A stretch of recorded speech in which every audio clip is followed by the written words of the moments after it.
할렐루야. 사랑하는 대강의 가족 여러분, 오늘 하루도 하나님의 말씀과 동행하는 삶이 되길 소망합니다. 오늘 함께 나눌 하나님의 말씀은 여호수아 22장 21절에서 26절 말씀입니다. 르우벤 자손과 갓 자손과 므낫세 반 지파가 이스라엘 천천의 수령들의 대답하여 이르되, 전능하신 자 하나님 여호와, 전능하신 자 하나님 여호와께서 하시나니 이스라엘도 장차하리라. 이 일이 만일 여호와를 거역함이거나 범죄함이거든 주께서는 오늘 우리를 구원하지 마시옵소서. 우리가 제단을 쌓은 것이 돌이켜 여호와를 따르지 아니하려 함이거나 또는 그 위에 번제나 소제를 드리려 함이거나 또는 화목제물을 드리려 함이거든 여호와는 친히 벌하시옵소서. 우리가 목적이 있어서 주의하고 이같이 하였노라. 곧 생각하기를 후일에 너희의 자손이 우리 자손에게 말하여 이르기를, 너희가 이스라엘 하나님 여호와와 무슨 상관이 있느냐?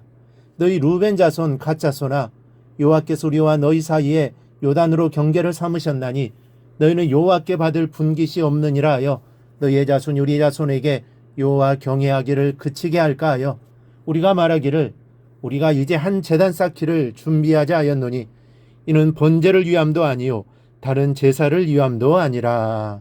아멘.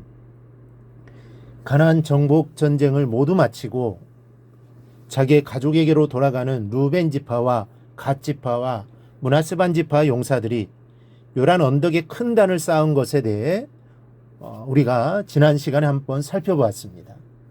이들은 무려 7년여의 세월 동안 이스라엘 형제들의 가나안 정복 전쟁에 가담하여 싸우다가 귀환하는 길에 하나님의 은혜에 대한 감사와 요단 동편과 서편의 이스라엘 백성이 한 형제임을 상징하는 증표로 단을 쌓았습니다. 그런데 문제는 요단 서편의 이스라엘 형제들이 그것을 오해한 것입니다.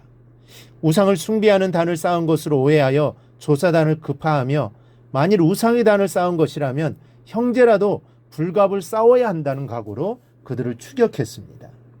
이에 두 지파와 므낫세 반 지파의 용사들은 자신들이 단을 쌓은 진실이 무엇인지를 본문에서 설명하고 있습니다. 오늘 이들의 대화를 보면서 귀한 은혜를 나눌 수 있기를 바랍니다. 먼저 하나님께서 아시니 이스라엘도 장차 알게 되리라고 말합니다. 22절에 전능하신 자 하나님 여호와, 전능하신 자 하나님 여호와께서 아시나니 이스라엘도 장차 알리라. 일이 만일 여호와를 거역함이거나 범죄함이거든 주께서는 오늘 우리를 구원하지 마시옵소서라고 했습니다. 여호와께서 아시나니 이스라엘도 장차 알리라 그럽니다. 참으로 귀한 말입니다. 우리의 진실을 하나님께서 알고 계시다는 것입니다. 그렇기 때문에 이스라엘 형제들도 장차 진실을 알게 될 것이라는 뜻입니다. 하나님 앞에서 결백한 진실은 곧 사람들도 알게 될 것이라는 고백입니다. 하나님 앞에서 선하고 아름다운 일임에도 불구하고 사람들이 알아주지 못하는 경우가 참 많습니다. 그러나 오늘 이 용사들은 하나님이 알고 계시니 이스라엘 형제들도 곧 알게 될 것이라고 고백하고 있습니다. 진실은 밝혀진다는 확신을 갖고 있는 것입니다. 여러분, 진실은 밝혀집니다. 진실에는 힘이 있습니다. 진실은 하나님을 알고 계시기에 내 편인 것을 잊지 마시기 바랍니다. 두 번째로 하나님 앞에서도 부끄러움이 없는 마음을 고백하고 있습니다. 23절에 보니 우리가 제단을 쌓은 것이 돌이켜 여호와를 따르지 아니하려 함이거나 또는 그 위에 번제나 소제를 드리려 함이거나 또는 화목제물을 드리려 함이거든 여호와는 친히 벌하시옵소서라고 했습니다. 우리는 형제들이 오해한 것처럼 우상을 위해 단을 쌓은 것이 아니라는 것입니다. 만일 그랬다면 여호와께서 엄벌을 내리시기를 원한다는 것입니다. 이런 선언은 조금도 부끄러움이 없는 깨끗한 양심에서만 할 수 있는 것입니다. 셋째로 그 결과 아름다운 화해가 이루어졌습니다. 오늘 본문에서 가장 멋진 모습은 서로의 말을 경청해 준 것입니다. 그리고 인정해 주었고 그 결과 양쪽 모두 좋은 결과를 얻고 돌아갔습니다. 30절에 제사장 비느하스와 그와 함께한 회중의 지도자들 곧 이스라엘 천천의 수령들이 르우벤 자손과 갓 자손과 므낫세 자손의 말을 듣고 좋게 여긴지라. 상대의 말을 경청하다 보니 우리가 오해했다는 사실을 깨달았습니다. 미안한 마음이 들었겠지요. 그리고 형제끼리 화해되었다는 생각에 너무 좋은 것입니다. 그래서 33절을 보니 그 일이 이스라엘 자손을 즐겁게 한지라. 이스라엘 자손이 하나님을 찬송하고 르우벤 자손과 갓 자손이 거주하는 땅에 가서 싸워 그것을 멸하지 않은 말을 다시는 하지 아니하였더라 그랬습니다.